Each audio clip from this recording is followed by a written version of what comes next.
Time to now deep dive into our panel discussion. Well, that's right. It's time to also gather nuggets of interesting perspectives from our women leaders. In fact, I think I should probably not even use that word. I should just say leaders who will be sharing about their journey, their experiences for that matter. And I'm sure all of us will gather some thought-provoking insights from this beautiful discussion, because the topic itself is as riveting as it could get.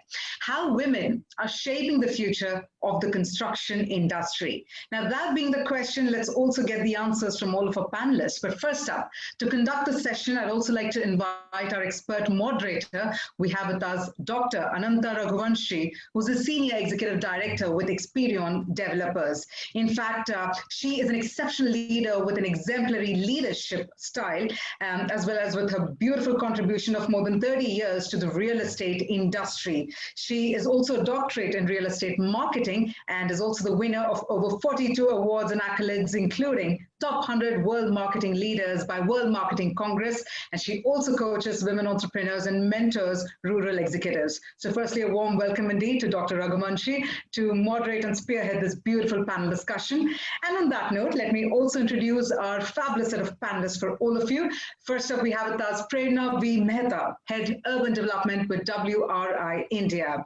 And her portfolio consists of projects related to climate, smart cities, livable neighborhoods as well, transit-oriented development, tactical urbanism, and also includes developing toolkits, developing detailed project reports, informing policy and capacity building. So on that note, a warm welcome indeed to Prerna as well. We're also joined by Sheetal Bhilkar, who's the founder and director, Urja Building Services Consultants. She's an ACE MEP consultant and having started her company with a 3-month baby in her arms and has taken it to a leading MEP consulting company with over 400 projects and 80 million square feet of work done worldwide. We also have the presence of Sheetal Rakheja, managing partner, AEON Design and Development, who's been in the profession since 1998 and has successfully designed and completed IT parks, corporate offices, hospitals, integrated mixed-use developments, hotels, and green residential estates as well. And she's also the chairperson, IGBC Delhi chapter and lead accredited professional. We also have the presence of Sheila Shri Prakash, who's the founder and chief architect, Shilpa Architects, Planners, Designers, an internationally acclaimed architect, urban designer, and sustainability expert who founded the Shilpa Architects, Planners, Designers in 1979. She's also the founding trustee of the Reciprocity Foundation, created to assist and fund research, projects, and conferences to evolve design solutions that would help in creating a responsive ecosystem. Well, joining us, we also have Sumit Neogi, the HR Director, South Asia and Middle East with the Lubrizol Corporation. In fact, he has close to 2 decades of experience in HR partnership, talent management, as well as sales, and he spent the last 5 years being part of various leadership teams. He practices the values of excellence and integrity and believes that one grows by sharing the knowledge. So it'll be wonderful to see that in a summit that's dedicated to women. We'll also have Sumit Neogi sharing his values and his perspectives as well. That leaves me also with our final panelist. We have with us Dr. Sunita Purushottam, Head Sustainability, Mahindra Lifespace Space Developers Limited, who has over 20 years of sustainability strategy and environmental consultancy experience, having worked with regulatory bodies in UK and India in various infrastructure development projects, city planning, and construction projects as well. And with that, looks like we have a prolific set of speakers all set. So on that note, looks like all of our attendees are equally set. I'm not going to delay the session any further. I'm in fact going to give it a beautiful start by handing over the proceedings to Dr. Ananta Raghuvanshi. So with that, over to you, ma'am. Thank you. Thank you so very much. A very, very happy Women's Day to all of you. And I am so excited to be here. What a fantastic lineup we've got over here. And I think I have not seen so many women on a panel on infrastructure or on real estate before. And for the first time, I must say that even Sumit must be feeling a little strange about it. But this is something that only women of vision could have done. And I'm absolutely blessed and to be here and to moderate this session. So one by one, I think my first question here, Prerna, is to you. please do share your journey with us. And how have you balanced, these two things? There's a hard hat, urban development that you wear, and then there's also music and so many other talents that you have and interests that you have. So please do share your journey with us. It's extremely inspiring. Thank you, Dr. Raghuvanshi, and good afternoon, everyone. I hope you can hear me very clearly. Am I audible to everyone? Thank you. Yes. Thank you. So I have been part of this industry for almost over 16 years now. And as a child, I always was inclined towards something that is creative. And I was always on a lookout of a profession that was giving me an opportunity that could give me an opportunity to really realize that as a profession, and still be attached to that creative part of myself. So I think that's where this whole journey started, when I started to explore during my school time that which profession should I be looking at. There were several choices. I was a student of science. I had a mathematics background. So all of that was there. But eventually my inclination went towards architecture, where I saw that how I could take this whole creative mindset, to the next level, and where I can make it as a profession for myself. So I think that's where the journey started. And I spent 5 years with that field. And then post that, I still thought that there is something missing. I want to do more. So what about, when I look around, there are buildings, but when I look at them together, there is a city. So then, what more can I do? And that led me to doing my master's, where I specialize in housing. And post that, there is no looking back. I started my career with working with the government sector. And from there, I have now been engaged with the NGO sector, the private sector, the corporate sector. So I've seen all the platforms that this profession actually offers, and I have been fortunate enough to be working with some of the eminent experts of the field. And I think it has been an incredible journey in many ways, because coming from understanding this whole perspective of architecture, and then also scaling it up to form a city. How do you bridge that gap of scales of planning and scales of implementation? I think that has been an incredible learning for me through and through. And I have been fortunate enough to gather all that experience over these 16 years of working in the field. And today I'm working with an institution that actually gives me an opportunity to not only look at the on-ground scenarios and make a difference through an on-ground intervention, but also look at how we can move and inform the whole policy ecosystem, which can then eventually complement how our cities look today. Right. Wonderful. Wonderful. Welcome to this panel, Prerna. And you are truly giving Prerna and inspiration to a lot of girls and boys watching this show, for sure. Wonderful. So I will now move on to Sheetal Bhilkar. Sheetal is the pretty lady with the hard hat. Sheetal, do you have your hard hat today? Because I'm no. Mine, her. She wears two hats. She's been a pageant queen in Maharashtra, as well as a whole lot of other things which she will share with us. It's a very interesting journey. And also she is a specialist in MEP.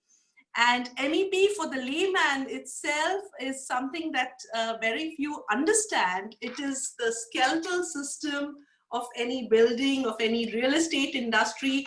And also it's what gives joy to the residents ultimately, because it's mechanical, electrical, and plumbing. And these are the three, like a toothache, when people move into a new house, these are the things which bother them.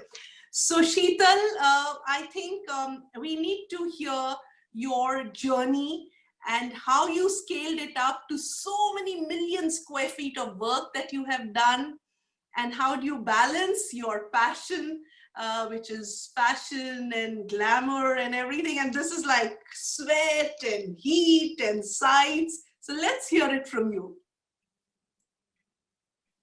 Thank you, Ananta ma'am, for this lovely introduction. And thank you everyone for having me here. So my name is Sheetal Bhilkar, and I am founder and director of UBAC. So we are into field of MEP for last 19 years. So I started this company way back in 2002.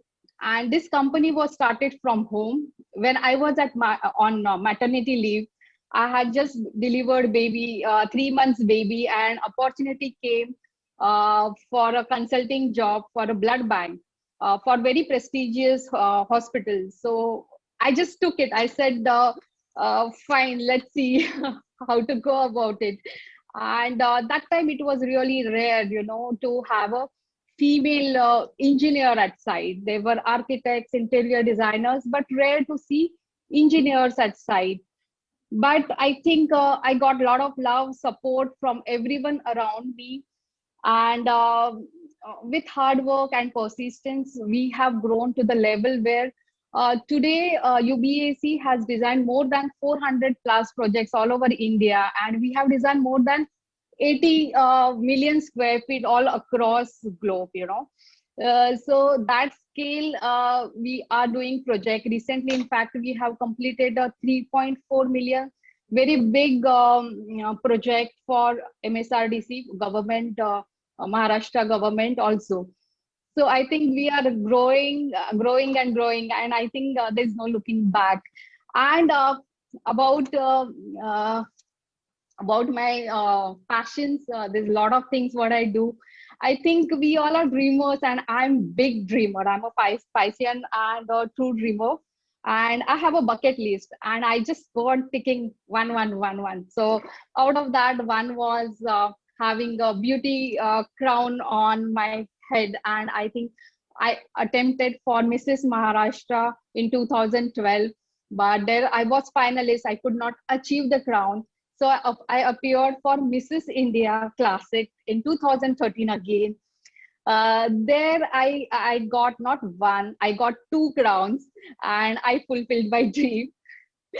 Fantastic. So, fantastic. Thank you so much. It's so inspiring, Sheetal, and I can quite relate to where you are coming from, because to be successful, to be happy, to be satisfied, if you keep doing the same thing over and over again, you will never find joy. However, if you try new things, new skills, get a new circle of friends, the life kind of gets the much required catalyst to move on. It's like school days होते हैं और फिर summer break होती है, उसके बाद फिर आपका मन करता है स्कूल जाएं. But these little hobbies keep providing us the much needed nitro charge that we need. In fact, for 30 years I've been into real estate, and I've handled various CXO positions for the last 15-16 years. But at the age of 49, even I decided to go for a pageant. I said, chalo ye bhi dekh ke aate hain, hota kya hai, isme. So it was very nice, and just like you, God was kind. I walked back with 2 crowns, and what I did realize was that these pageants are actually not so much about beauty, it's a personality pageant. And you make such good friendships there. And it was at 49 walking off with 2 crowns when you've never really focused on beauty and health, and then suddenly you say, no, beauty to chalo koi baat nahi, lekin health pe focus kare. And after that I became a fitness, got involved with fitness.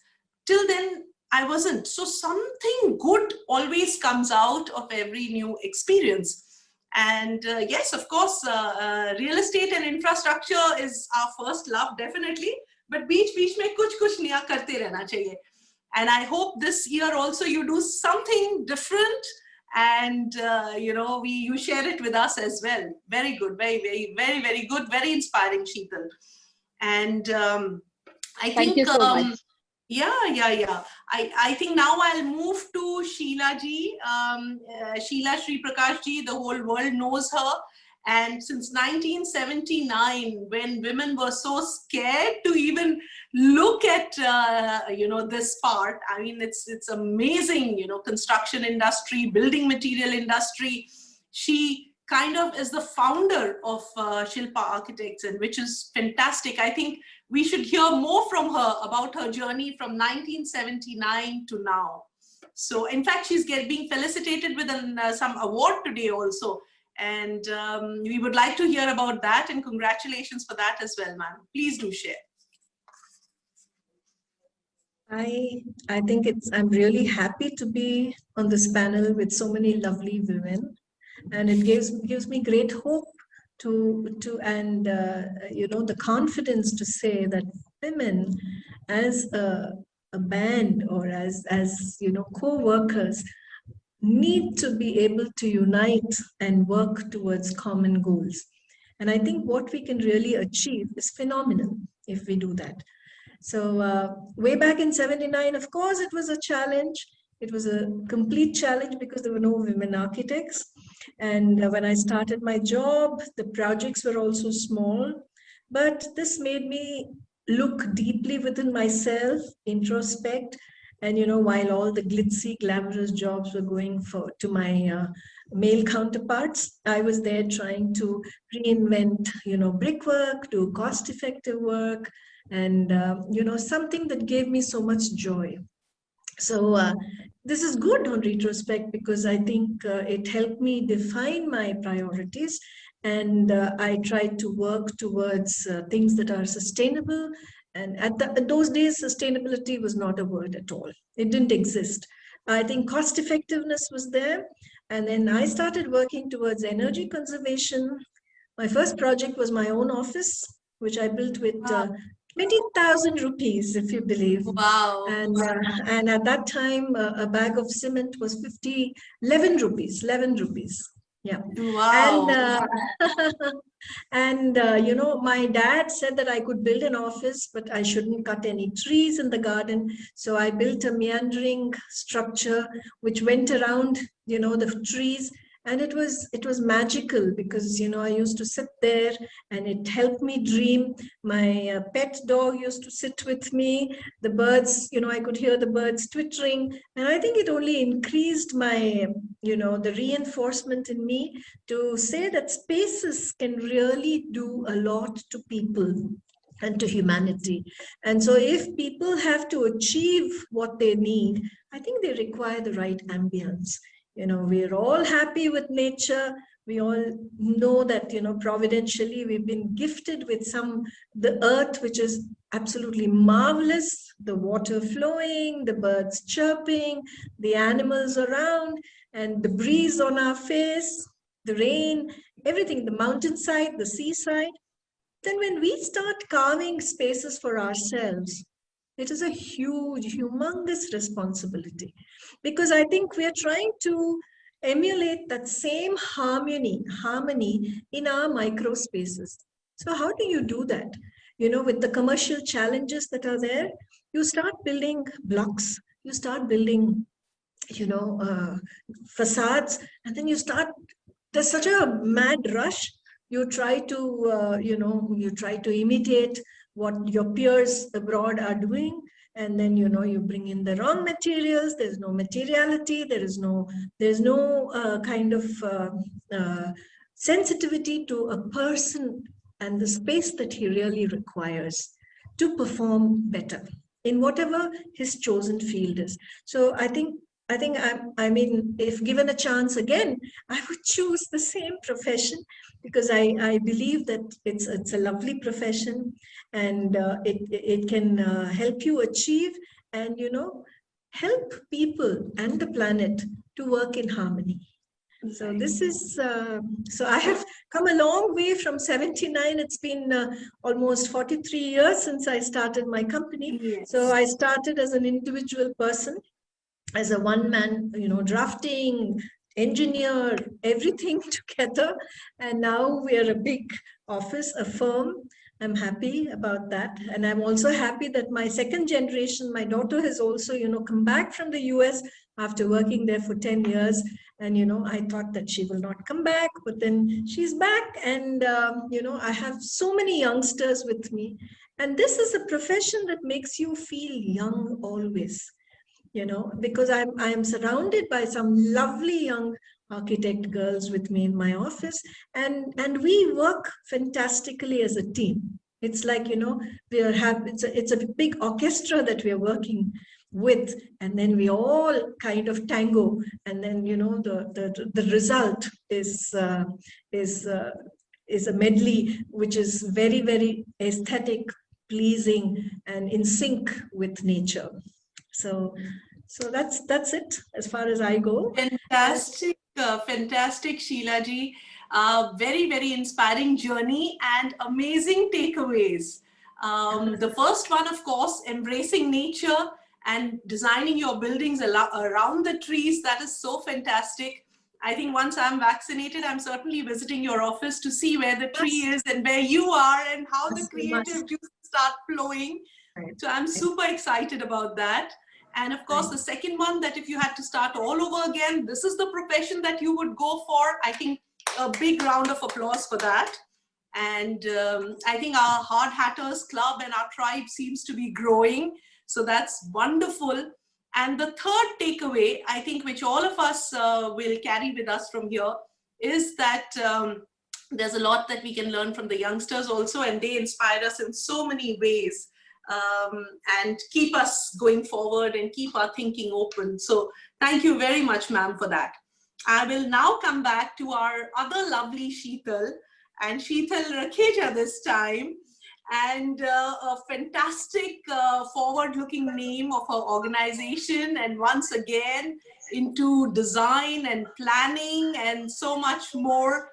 So Sheetal, let's hear it from you. What all are you into? And a little bit about your organization also. Thank you.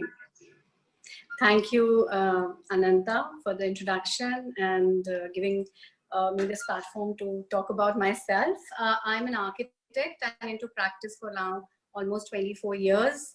I was always very passionate about architecture, sustainable architecture. Nature has played a very important role in all the projects, just like Sheila ji's, so nature, daylighting. I play a lot around with light, natural light, because I feel that architecture is an art form, just like music. It can really influence your emotions. So we as architects carry a very important responsibility, because we change, we actually influence emotions, we influence people who are going to be staying there. So natural light, nature, all this plays a very important role, because nature can transform anything from the most simplest to the, so patients heal better, students read better, study better, efficiencies go up when you are surrounded by nature. So that's what I've practiced in my projects for the last 24 years. All projects have been, we've designed buildings which are IGBC or LEED platinum rated, to zero energy buildings. We designed a house called Shunya, made out of complete waste containers, which was around a courtyard, because courtyard work very well in our Delhi composite climate. And that building was consuming a very low energy, and that was supplied by solar panels. So it was, but it was not just about energy, it was zero water, zero waste, and zero energy. That was the concept, that how we all can live sustainably. That was a research project which we ran for 1 or 2 years, and we saw that it was successful. Then we took it forward to offices, and we took it forward to clubs and other buildings that we are doing the same works we took there. So all the projects that we designed now are not only energy and efficient in terms of resources, but also they connect human beings to nature. So it's the overall well-being which is important when we design spaces. So I'm also the chairperson of Indian Green Building Council Delhi chapter, taking that passion of sustainability forward, and trying to spread that among students, among people as much as possible, so that we all, I feel, can make a lot of difference. So that's what the whole practice has been. So our projects are they of course meet the business requirement, but keeping sustainability in mind. So that's what I've been doing, spreading the green word. And our intent is that India one day will be, it is already leading. So one of the top leaders in green building movement. It will, we want to see it is at the forefront. So that's what I believe and feel. Yes. Wonderful. Thank you so much, Sheetal, for sharing your journey here. We have another very, very wonderful lady. In fact, she's truly a wonder woman, Dr. Sunita Purushottam. She heads Mahindra Lifespaces. And, for an industry where people say, that real estate mein zyada padhai likhai bina kiye log aa jate hain, I'm like so amazed to see, all these prefixes and suffixes and so much that people are not aware of, that happens behind the scenes. And look at the women like her who come out and shine and make such a wonderful difference in their space. So I think Dr. Sunita, we would like to hear about your journey from you. So thank you so much, and really privileged to be part of this panel with so many eminent people, and I'm getting to meet so many people here, and really overwhelmed with the kind of stories that I have just heard. I'm neither a civil engineer nor an architect. I probably am here by chance, and but out of passion for sustainability. And sustainability is a profession which is cross-sectoral, and I do have a cross-sectorial experience. But my basic degree has been in physics. Physics was my first love. I'm a postgraduate in physics with electronics specialization. And then I actually embarked on my PhD, and I was looking at my PhD topic at what should it be. And I am deeply, deeply. I have since my childhood, deeply in tune with nature. We had a very big garden, and which was tended by my grandmother, my mother, and so a deep love for nature. No tree should be cut, like Sheila ji mentioned. And I used to actually look at all the science encyclopedias, and the Grand Canyon, which is so barren. I just as a child felt that couldn't we have trees here? So of course at that time you wouldn't know what kind of landscapes are there, but I used to look at the pictures and I used to feel we should fill it all with trees. So over a period of time, I actually then did my PhD from IIT Bombay, and that's a different story for another day, how I got to select my guide, a wonderful woman herself. And my PhD topic was air pollution and dispersion modeling. I did my PhD. I'm a fellow of the Royal Meteorological Society, so I do understand the micrometeorology and the climate that urban environments are creating. And a lot of work has been on air pollution, emission, carbon emissions, and understanding the climate change, the scenarios. And my PhD degree, I had to also do the entire MTech course because I come from a different MSc physics wouldn't, you would have to understand the environmental engineering technologies, water, waste, all the different aspects, chemistry, environmental chemistry, and so on. So I went on to do that.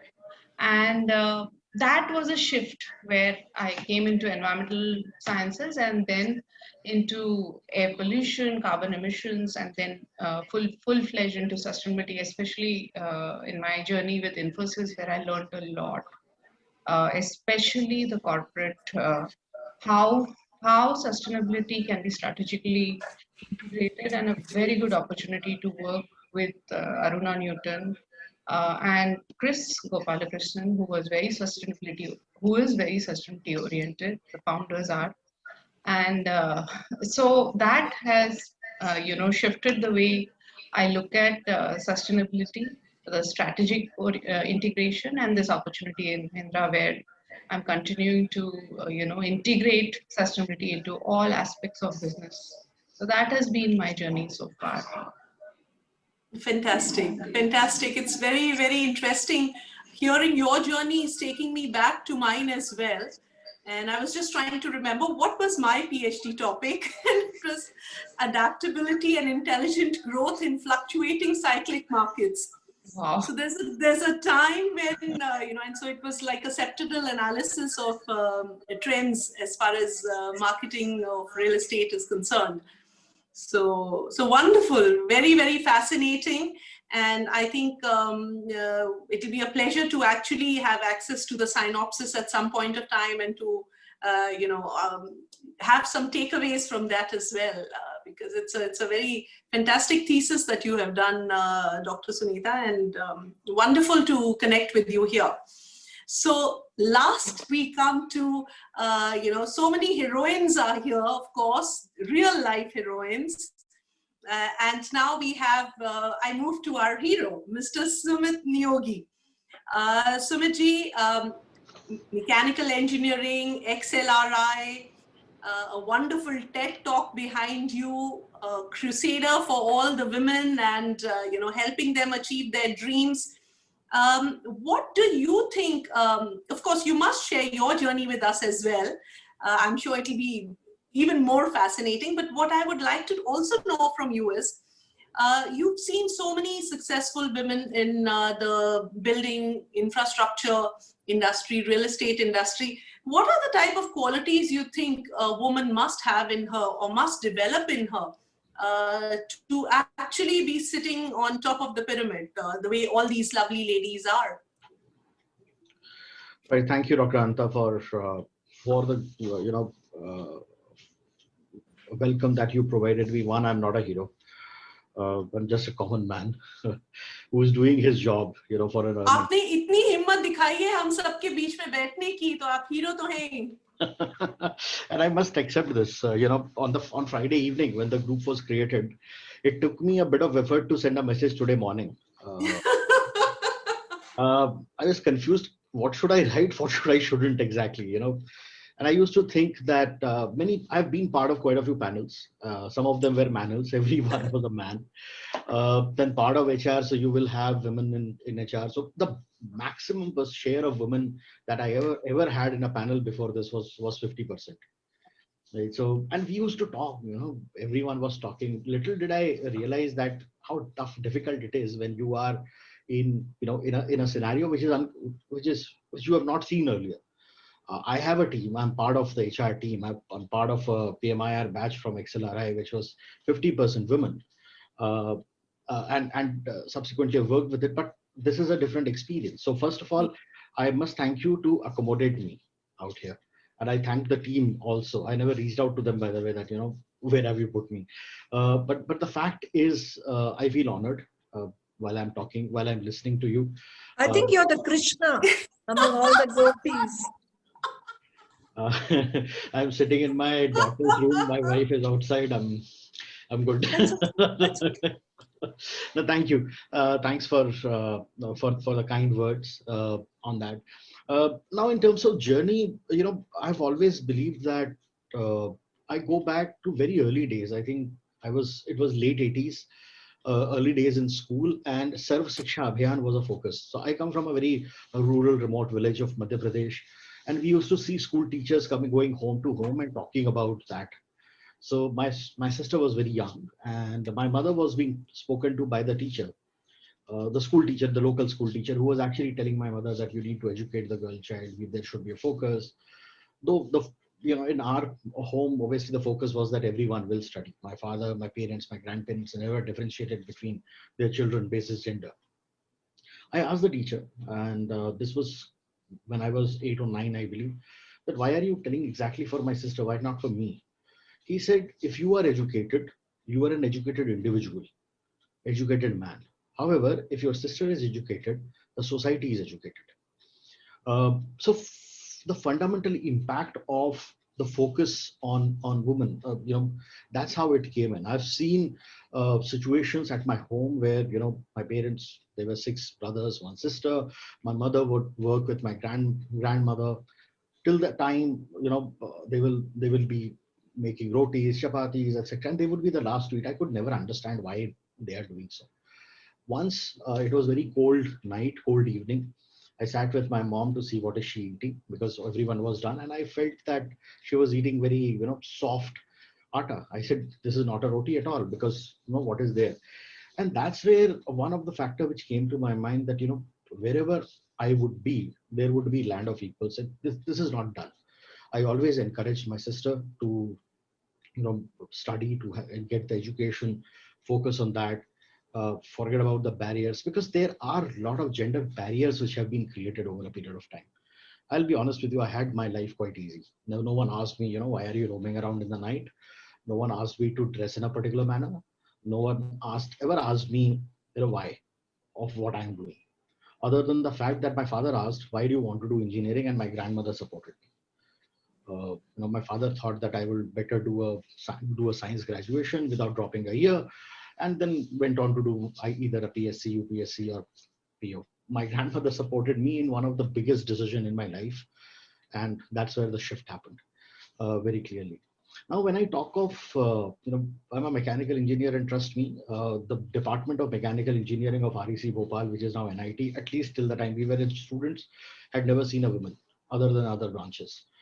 For the history of 34-35 years, I think till the time the government brought in a reservation for women in seats, never had a woman in that branch. Obviously, architecture was one of the branch, and pardon me for that. I used to call it archi torture, given the work they had to do for 5 years, of course. Difficult one. It had women. And the first inclusion, actually, if you see, comes from the fact that if you need to create space, how will you create it? So I'm a proponent of reservation on that, because the seats were reserved, you got people into the roles. That's one. Second, in terms of how will you break the gender roles, it's by educating people more and more. So number of, it's very simple. The number of students who are female getting into the system have increased over a period of time. The numbers have started increasing, and they are getting into various fields. And everyone looks up to some or the other role model. I looked at it. I'm sure every one of you who, when you were growing up, had a role model. And the set of people who will be listening to you will be having you as a role model. So if there are role models, people will dream and people will try to achieve their dream. And that's what the fact is. As an organization, what are we doing?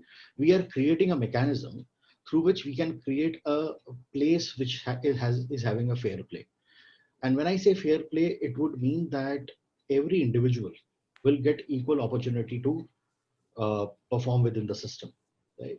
It is the function of anyone taking a role will not be limited to the gender they belong to, or will not be limited to what kind of function they are bringing in. Many companies do, okay, if they're women, they need to get extra compensation. Let's compensate them. Let's give them some extra leaves.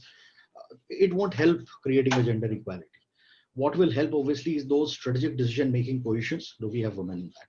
So that's very clearly what would be there. You asked me about, what kind of qualities that a woman should have to lead. Look, the power of compassion definitely is there. The amount of compassion a leader must have. So that's a bit natural when it comes to women.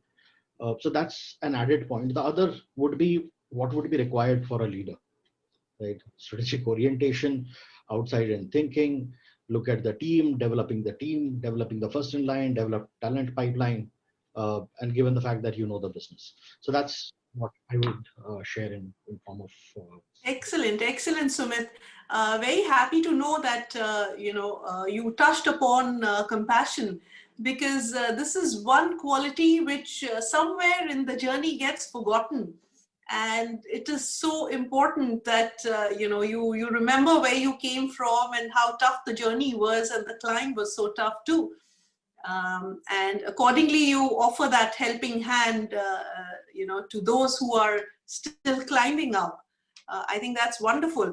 So I think along with compassion come a few of these things, like maybe in our business, of course.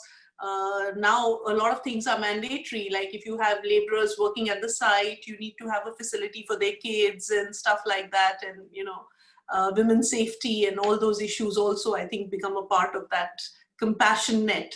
So I think that's wonderful.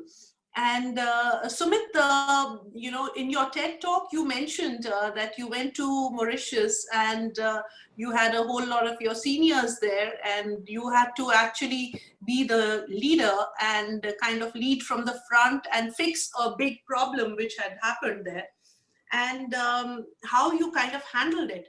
Do you think that women, when they are in a leadership role, and for them a situation like that would be even tougher? Firstly, discuss the situation. I would like you to share that with my audience.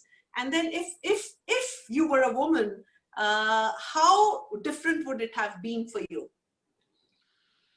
Okay, so let me first talk this situation, which is easier to talk about. I don't know what I would have done, but fine, I'll give it a shot to both. So this was the year 2008, and I was working for a firm called Hewitt Associates. It's a consulting firm.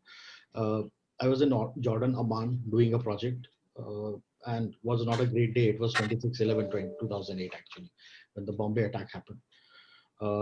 And they have in front of US Embassy, they have a large CNN screen which was beaming the visuals live. And I got a call from my Gurgaon office. They said that, Sumit, drop your plans to come back to India. You have to go to Mauritius. There is a problem in the project.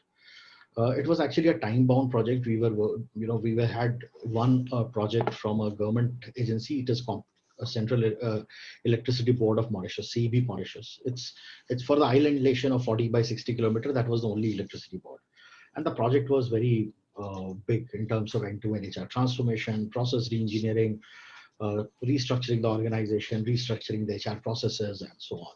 And they had pretty much accepted a team which was given in RFP. So in all these government projects, you have to give a RFP which mentions very clearly who will be the project team. The project manager actually had disappeared. He was from Mauritius. Obviously, he had a problem at home and he had to fly back, and he had resigned as well. So I was, given the charge because they wanted someone who was an engineer and an MBA, preferably a mechanical or electrical engineer. So I actually because I went to Amman for 3 days, and I had to get some dresses which make me look like consultant.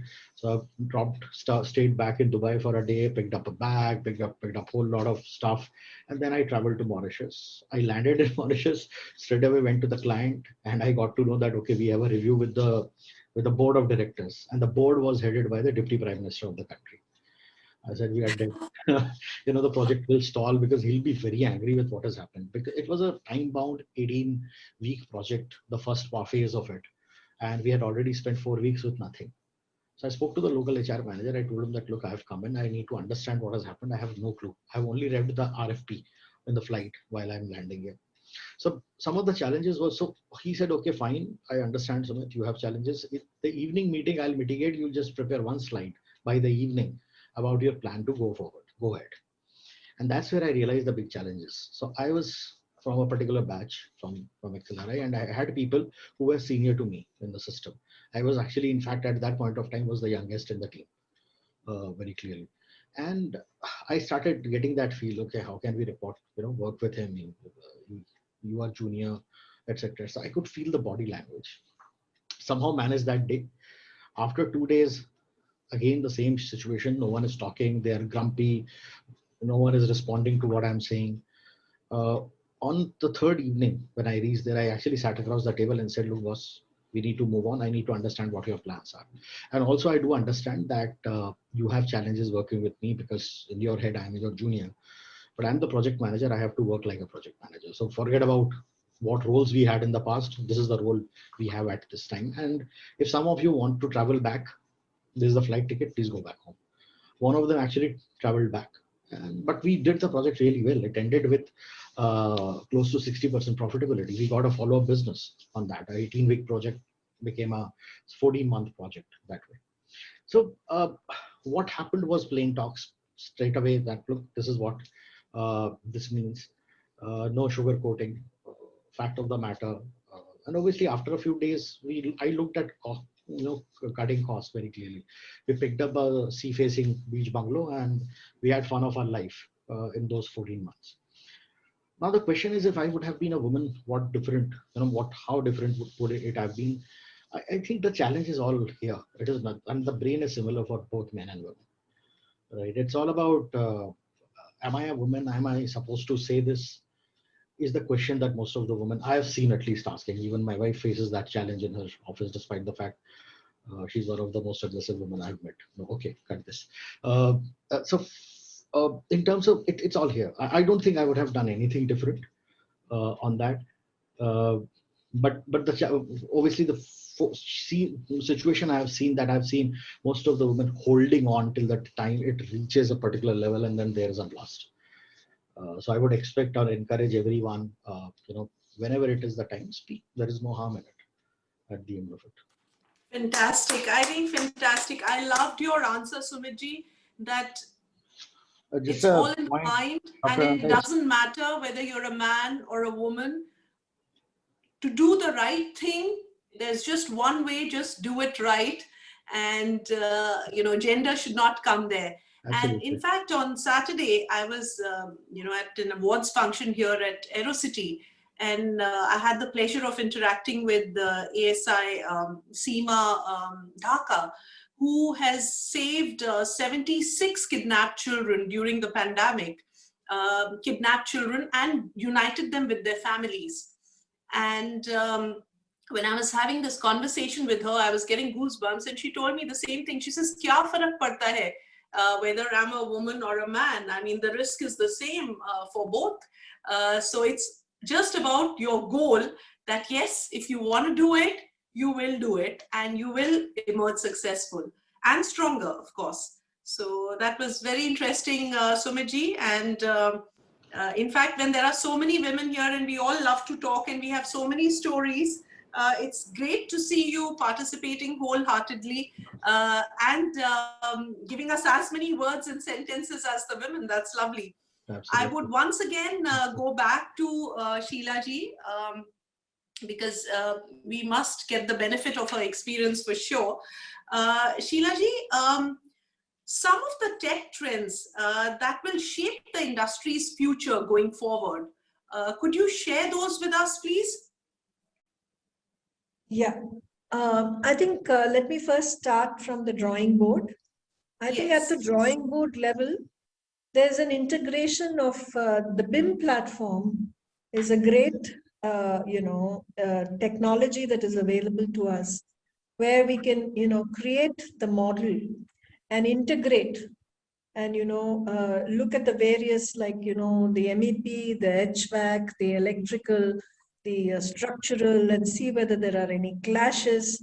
These are all things that were unheard of, because we had to learn it the hard way working at site, and especially with our drawing tools like AutoCAD, where you draw lines, visualization becomes very difficult. So I think BIM is a fantastic technology product that will help our industry.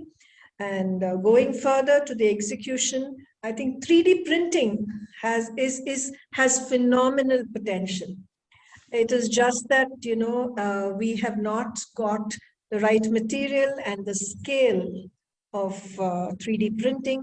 But once that is worked out, I think it is fantastic. And then artificial intelligence, AI, machine learning, like rapid prototyping with where your 3D model can completely create an actual model is something which is phenomenal. And that's machine learning. AI is, I think, a great thing, because I think AI, sometimes I do feel that AI might even take over designers, because I feel that AI can obviously, with those banks of computers, they can analyze. There's data available. They can analyze very fast, and they can come up with solutions which are kind of answers to many issues. So so AI is something that can change the world and the way it thinks. But at the same time, I'm a little wary, because, you don't have that individualistic human touch to it.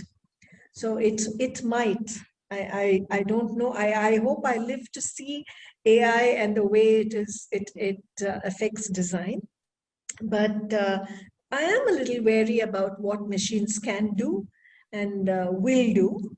But I think that is another important aspect of technology. And of course, you have what else do you have? The Internet of Things. I think the Internet of Things is something that is amazing. We're able to connect. We're able to connect our devices. Today, technology has become so easy. Communication has become so easy. We are doing this lovely conference, sitting in our own rooms, wherever, all over India. It could similarly be all over the world. So you can interact, you can communicate, and you can connect with devices. And people at the World Economic Forum were when I was at the last meeting, were talking about how do people connect brains? How does intelligence get connected? So this is something that has fascinated me, because I think the way forward is collaboration, and how people should get together and not work in silos, but come out, talk about things, and try and see how they can contribute, whether men, women, children, youngsters, older people, people with expertise, young minds, all together, and try and contribute and see how to evolve a solution which is equitable and inclusive. So I think that is very important. And as far as the climate change and our planet concerns are concerned, we did work at the forum on many issues where climate change can be mitigated or can be tackled through these so-called disruptive technologies. So though they seem disruptive in the beginning, how do we use it to the advantage to see that they contribute and they work positively towards checking climate change? And so we have all these sensors, we have all these meters, so data is available, analysis is possible. So I think life will become much easier, and the projects, the scale will become much larger. So that's a fantastic opportunity, I think, for mankind to see how we can collaborate, work together, and evolve solutions. Thank you so much, ma'am. Those are wonderful insights. I will once again go back to our extremely bubbly and effervescent Sheetal Bhilkar. Sheetal, I was in a panel earlier today, and there was this lady, Marianne, from the western part of the world. And she mentioned that initially when she started her MEP work, she would write the name of her organization, but she would consciously not put her name on the visiting card, because even in that part of the world, men were biased. How is she going to handle our entire MEP work?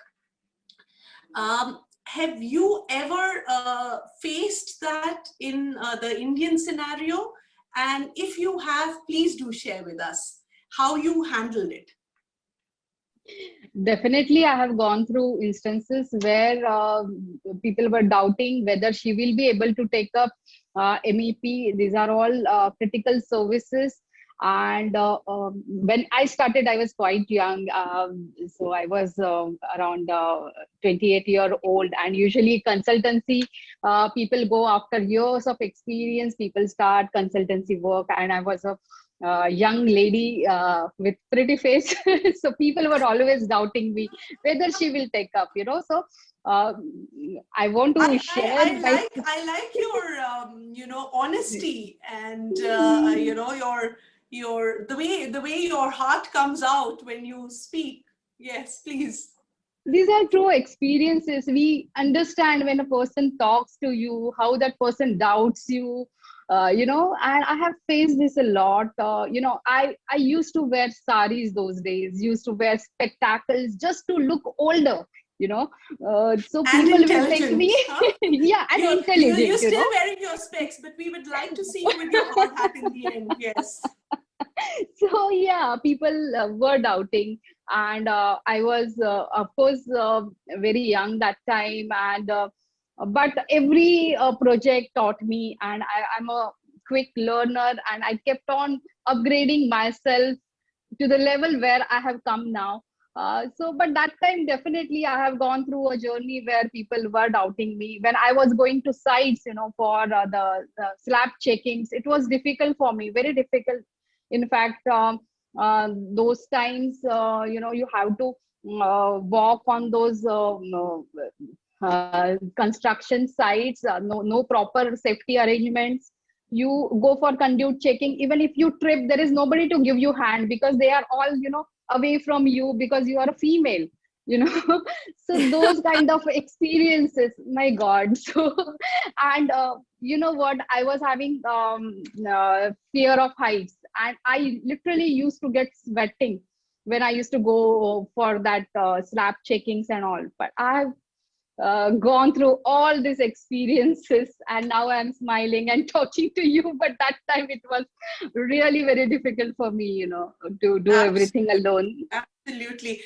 When these irritants are happening in your life, and when you're surrounded by insecure people, and intellectual supremacy becomes a, you know, what should I say, mind game.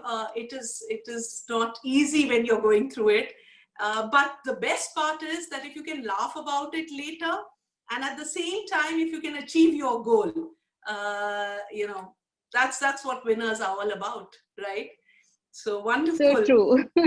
Yeah, I want to once again go back to Dr. Sunita. I'm so fascinated by all the work she has done in research and her journey and everything, Infosys and now Mahindra. Sunita, can you share something about these smart buildings and smart building material and all this that is happening now? And of course, in some of your projects, a few things must have been used. Would you like to share some of that with us? Sure, absolutely. So before coming to smart buildings, I think what can drive sustainable productivity, it's standardization of design and construction processes, and that's a huge amount of work and digitalization that goes in this process, right? So that improves accountability, that brings in a change in the way people look at things, because now it is very system oriented, process oriented, not people dependent. Then it brings in a sense of continuity. So therefore, we'll bring in resource efficiency, lower cost of construction, increased focus on safety, data, the disclosures piece. So even before we get to the smart thing, I think the construction sector itself needs to focus on digitalization of basic processes. And that's where a lot of work needs to be done.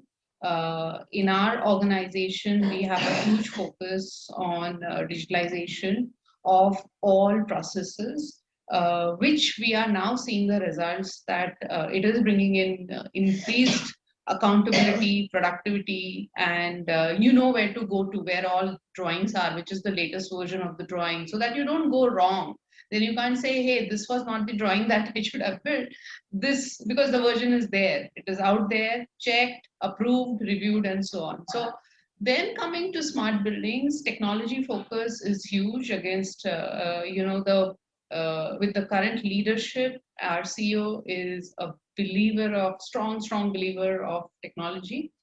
And we are bringing in a lot of innovative things that can go to improve energy efficiency. Then induction-based exercising mechanisms for all the homes that we build, innovative ideas and pilots around water metering, sensor-based technologies,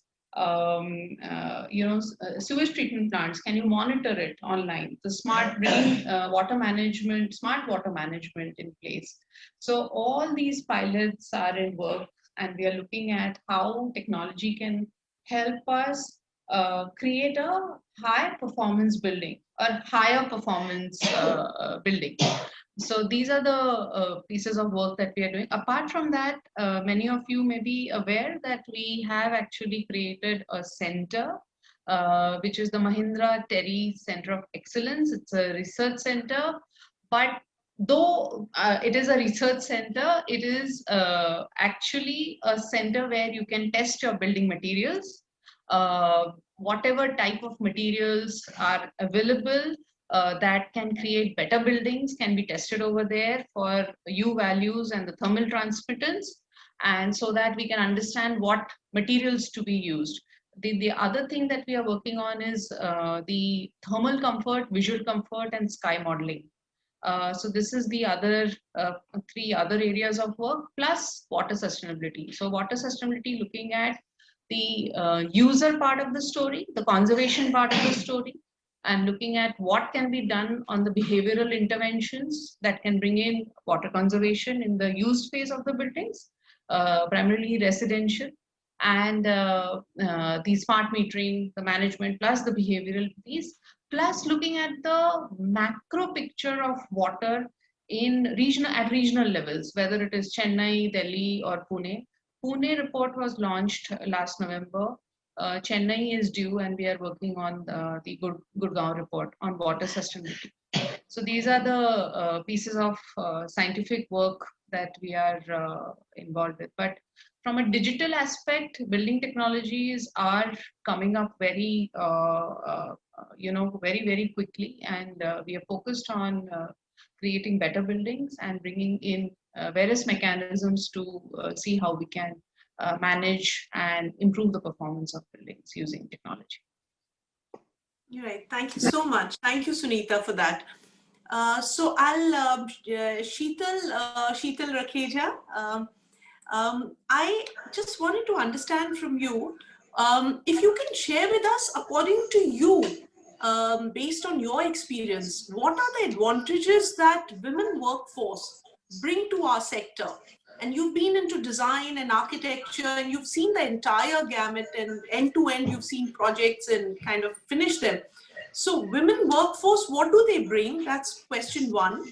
And the second question is that, this whole Dwarka Expressway stretch where Nitin Gadkari ji just said that next year, before Independence Day, that road would be inaugurated. According to you and based on your experience, how do you see that micro market developing? So first is about women, what they bring, and the second is about a real life example now and how that would change that micro market. So as far as women is concerned, I feel just like a child needs both parents, a woman and a man, to kind of, for the overall development. So it's always, women have more, I feel that, they have more compassion. They bring a different perspective to projects, which I felt because I have a team, I have a team of both men and women with me, who are architects and interior designers. The way women think is very different than what, a man would think. More compassion, more emotional feeling to a project, I would say. So that becomes very important, and I feel that, they would get more into the detailing part of it. And in project, we have projects where we were very tight and small spaces. They somehow have this ingenious way of getting more out of less, I felt, So they can, we as women can carve out everything out of a small space also. So that I felt was very important in a project, from smaller to the larger project. I felt that women were more compassionate towards nature. So when we design, like I said, that for us, nature was very important. We ensure that in our projects, whether they are we've done smallest to the largest scale project, millions of square feet, where we've gotten nature, we've ensured there's natural daylight, overall well-being. So I felt that women had more push towards that, and how you'll get nature, how will you ensure that, it's protected, it's well taken care of. So that compassionate thing that women can get, I think it just changes the whole perspective and the angle, and they'll have some very ingenious ideas. I also felt that, women in my team, I feel that, you know, we are struggling with some very practical ideas, and they'll come up with an idea which is totally different. So that factor I felt was there with the women, because they know in their houses, you know, they have to make the most of the smallest thing, you know, even when, you know, when the funds are less, they'll still make the best out of that. So that that perspective is always there with women. I've somehow found them to be more, so while men are more efficient, fast, women will get involved and do it to the T, you know, the detailing to the T. They'll be involved in the project to the end of the project till it's not handed over. It's like a baby, you know, they're nurturing. So it's that's what I felt, you know, women, it's I just so beautiful. completely agree with you, and I would second you on that. Yeah. I think somehow they are born perfectionists. They either don't get into something, but if they do get into it, then it has to be the depths of it. It is not, has to be there's nothing at the top level. It is, you have to go to the depth of it, and the best is making the most from the least. That's what I felt, you know, and I feel, you know, now with things changing, earlier there were too many limitations which women felt.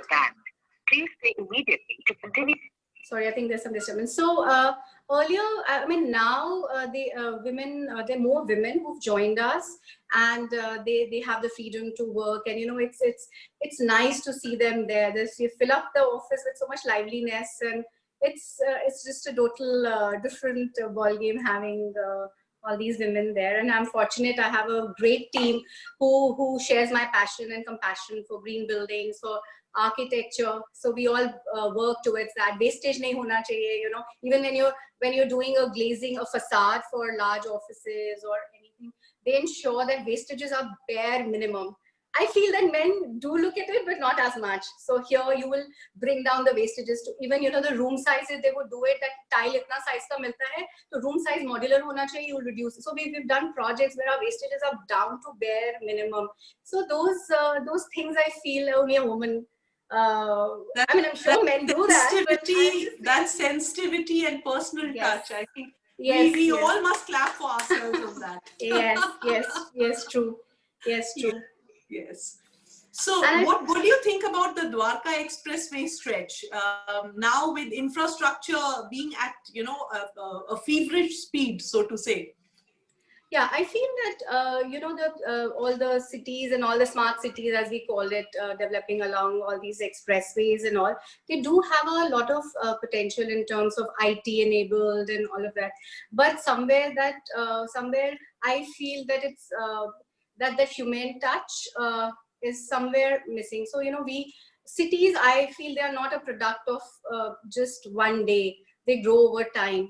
To understand how our Indian cities, the context, the way they have evolved, what are the requirements, that's very important than just digitalization and just, you know, doing a master plan and doing with it, you know. So I feel that somewhere that thing is needs to be addressed a little bit more, where more involvement of, you know, more involvement of ecological architects and more involvement of historians and people who've actually seen the cities grow and what is really required. That should be there.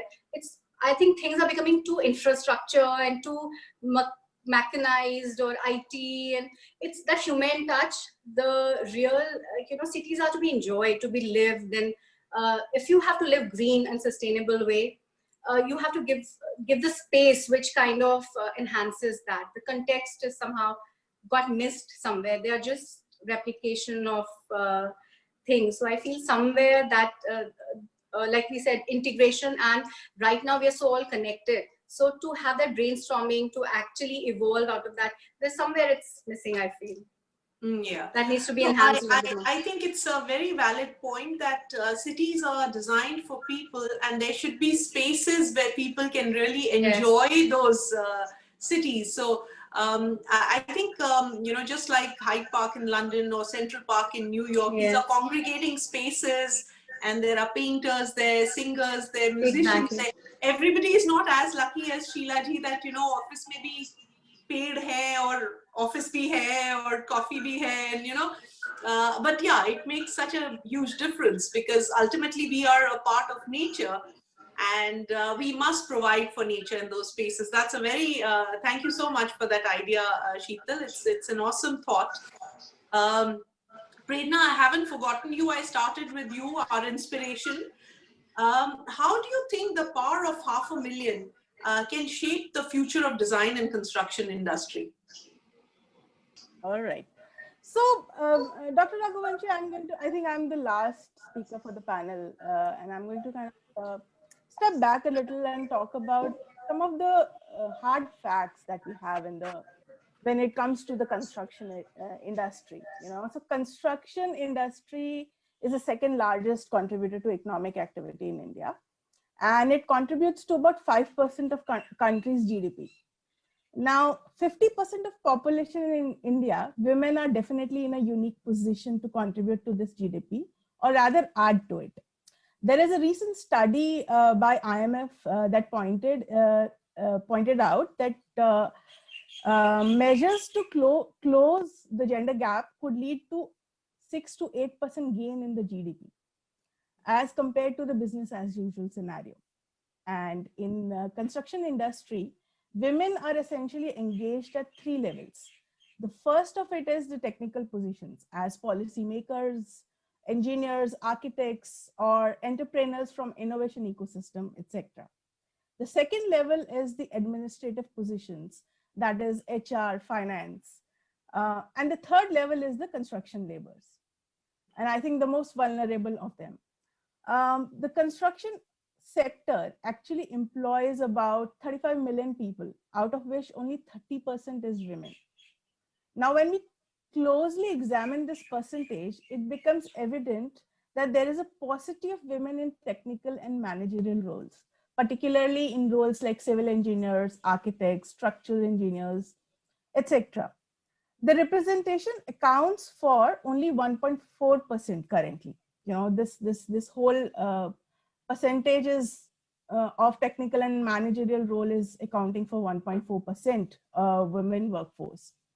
And additionally, in India, out of this, only 1 to 2% women only reach to the top level management. So today we are in a panel which is actually about 2% of women. Now, some of the challenges that we need to address for women to really contribute more robustly in the sector is to actually look at the gender discrimination aspect of it, to look at pay inequalities, to see or to channelize more opportunities for leadership roles, to look at how we can support the whole system by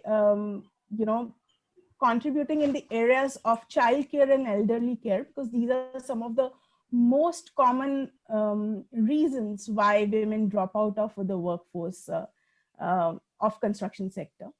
And in my opinion, these challenges can easily be overcome if we create a culture and promote equity and avoid gender discrimination. We drive career development through diverse work assignments, nurture the culture of empathy, and provide support in areas of childcare and geriatric services, and invest in continued training for evolving better work cultures through the lens of gender equity. This will definitely give a boost to women participation. And I think why I'm insisting on the whole participation part is because when I was trying to find some facts around the participation of women in the construction sector and the kind of skill that they bring on table, I was quite taken aback by looking at 2% scenario for us. And I think there is a 40 years of research on this topic actually points to that women are better leaders because they're skillful in setting basic expectations. They encourage positive team environment. They provide employees with opportunities to develop with a career, and they are skillful in relationships that has trust, mutual respect, mindfulness, open communication, and acceptance for diversity. As a concluding point, I would say globally, the Sustainable Development Goals discusses that gender equity is not only a fundamental human right, but a necessary foundation for a peaceful, prosperous, and sustainable world. On the other hand, the UN Habitat's new urban agenda emphasizes on equal participation of women in shaping growth of cities. However, for India, besides complementing the global agenda of gender equity, 50% women participation is essential to achieve Atmanirbhar Bharat. Thank you so much. Yeah. No, I completely resonate that thought that 50% of our population has to contribute in order for us to actually achieve what we are dreaming of, as a generation. I think we are overshooting our time, but one quick last question from Sumit. The number of women in construction has been on the rise. What attributes to this change, according to you? Two or three things, I believe. One, obviously, is the number of people who are getting educated in the sector. The number is growing up. And when we talk of the sector has multiple parts, right? Architecture, interior designing, and then the construction work comes in. And even within construction, if we take construction workers, again, the split is pretty much same. Male-female ratio is the same. It's a set of people who are actually doing the advisory work in construction, real estate, etc. That has gone up, no doubt about it. It's a combination of two things to me. One, about the education, and second, the success of people. In the last decade or so, I've seen many construction firms, especially the ones which are now growing in size. They are setting up processes which are enabling their employees, from a gender equality perspective. So that is also going to play a significant role, very clearly. And as we get into this segment, one thing that the government has done really well is investment in infrastructure. And I did hear about Atmanirbhar Bharat. So fact is about, if 50% of our workforce is not participating in an area where the government is investing, which is infrastructure, it won't be successful. So we will continue to see the impetus as we keep moving forward on that. Thank you so much, Sumit. I am so tempted to do a rapid fire round with all of you. Other than your work, one thing that is there, your dream or your wish list, which you are yet to achieve. So, Sheetal first. Okay, I want to make a film on a social cause. So that is yet to achieve. Great. Prerna, what about you? I want to be continuously associated with the education sector. I have been associated with it off and on, but I think a continued engagement would be a... Awesome. Quickly, I think we need to wrap up. They're calling me again and again. So Sheetal, Rakheja? I have two dreams. One is to make a school for the underprivileged, which is zero water, zero energy, and zero waste. And it's a school which will be just made out of just complete waste thing. And of course, with the brains of the children also, because I feel young minds have great brains. Second thing I want to see is India the world leader in this sustainable movement, and complete. Awesome. Yes. Awesome. Sunita, and then Sheila ji, and then Sumit. So, Dr. Ananta, it's I need to finish my Arangetram. That's one. And the other one, probably set up a waste management company. Great. Please do send me an invite. I would love to come for it.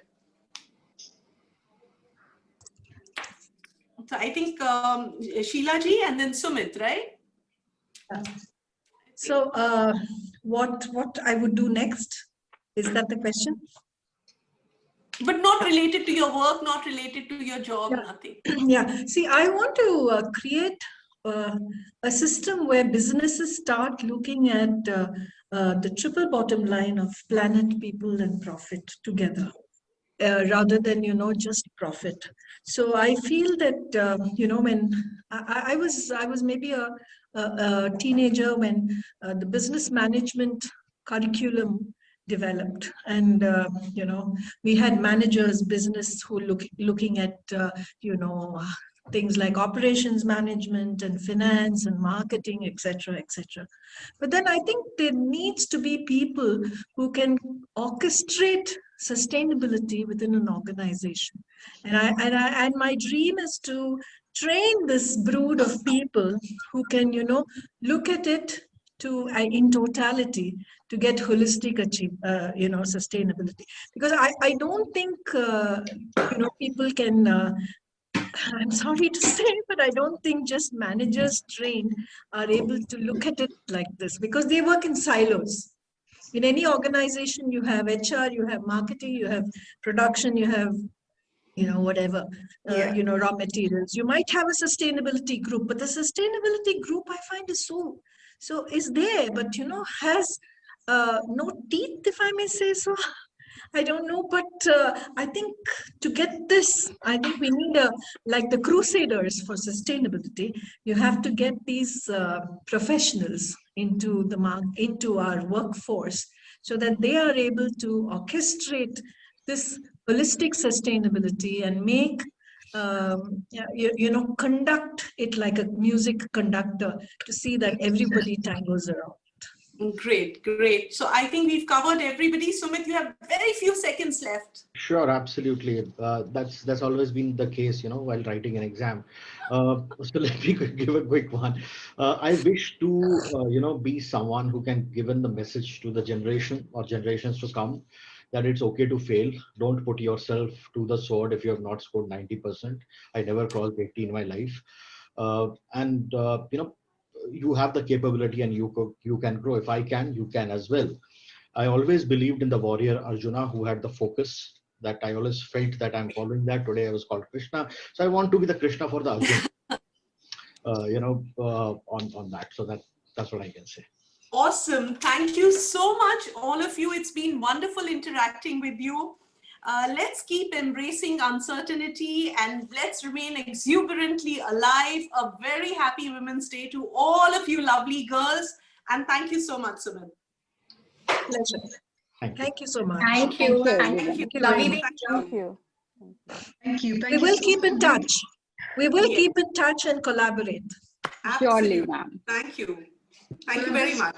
I'm just going to quickly request all our panelists to not leave as yet, because though we have a paucity of time, Sapna is online right now to ask you a couple of questions. So lovely, lovely. So we better wear the hard hats. So we have lots of questions, Those but who have their hats may wear them. I think I should take my leave. You told me to carry mine. Okay, Sheila ji, Sorry, I believe you need to leave, Sheila ji. So we'll say thank you so much for joining us. Bye. Sapna, even I have to leave. As I told you, I have an event to attend. Please go Yeah, ahead. thank you. So thank you for sharing your views. Thank you so much. So I have one quick question. Probably Sumit, being an HR director here, are women less likely to promote themselves and put themselves forward for promotions? One quick answer on that. 1 minute. It's let me quickly tell you this, Yes, please. before I leave, because I think we always fight shy to project ourselves. At least that speaks of me, because that's why I jumped in to answer this. And another important thing that I find is that we women do not encourage women. Intrinsically, we feel very diffident to encourage women. So I think we should, because get over that very quickly. And yes, as you said, we do not get over that shyness and also promote other women. No, but then I think you don't need to be very pushy also.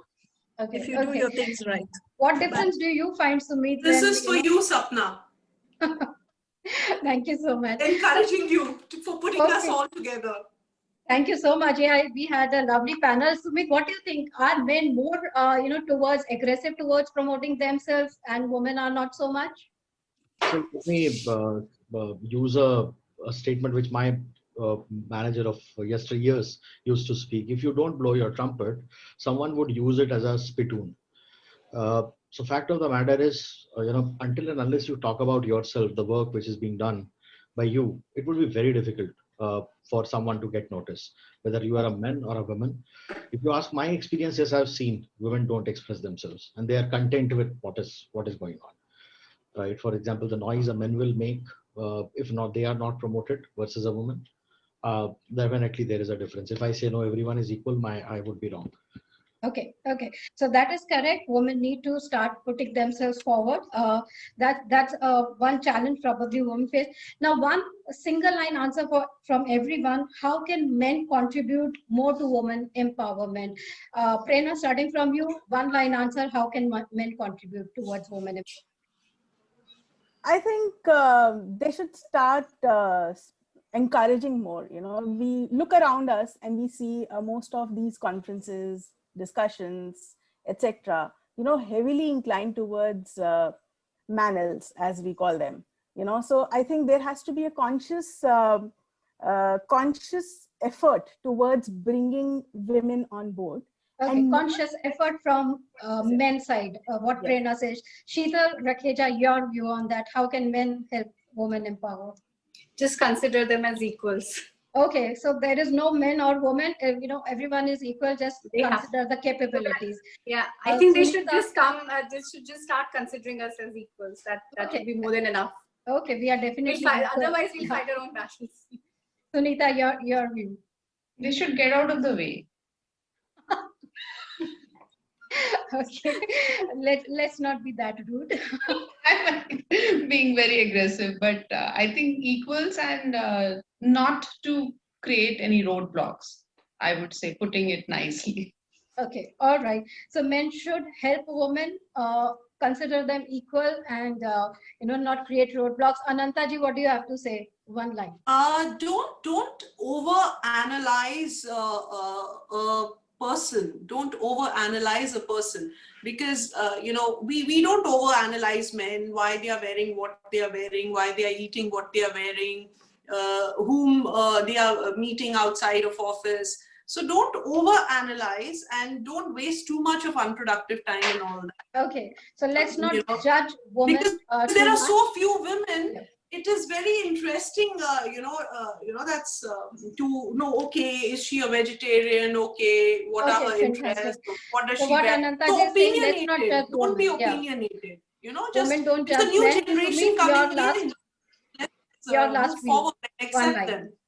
Yeah. Right. So very simple. They are the client. Let them take the decision. Don't take decision for women. Okay, fantastic. Don't take decision on behalf of them. So some very great views that we have got from our panel. Kavya, what do you have to say? We had some awesome views from all our panelists. Over to you. Absolutely, Sapna. Thank you for that. But thank you indeed to all of our panelists, because we managed to understand not just some hard-hitting facts, which is very important for us to sort of understand that, yes, this is the reality. No sugarcoating out there in the fact that this is how the industry functions, but getting the reality of it from women and from Mr. Sumit as well. I think it's brought about a whole new way of thinking how the industry functions. And I think we've had a beautiful start with the panel discussion. I can't help but thank you all for joining us on this Power Pack Day and for sharing your Power Pack thoughts. Thank you once again to all of our panelists. And thank you, Sapna.